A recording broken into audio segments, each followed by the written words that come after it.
welcome to the beer review with me, Jake. Today we have a beer from Belching Beaver Brewery.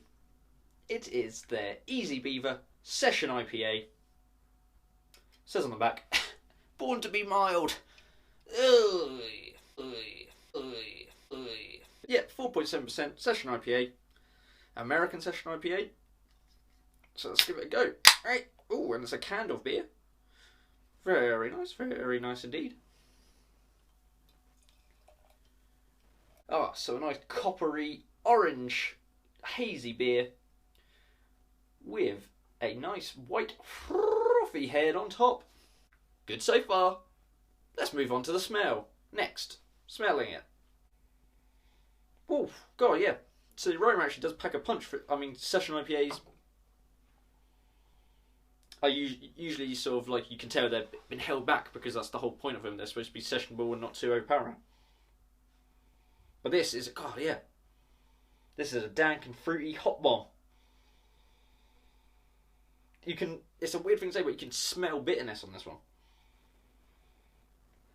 Yeah, very piney.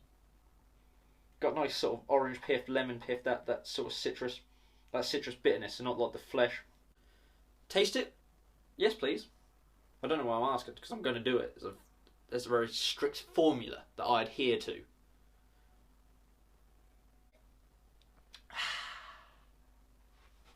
Okay, so slightly thinner mouthfeel like you'd come to expect from a Session IPA.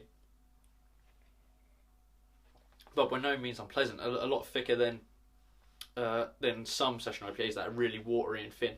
This one has so much hop character packed into it.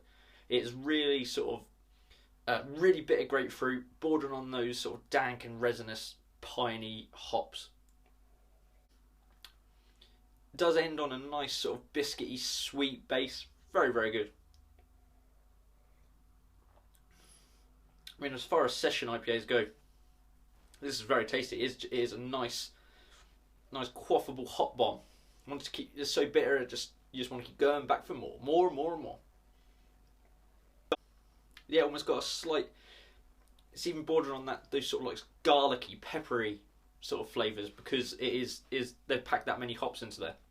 So that was everything on the Belching Beaver Easy Beaver Session IPA, 4.7%.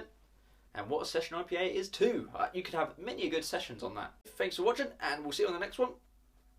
Remember to like and subscribe, comment, share, all that jazz. Cheers, bye.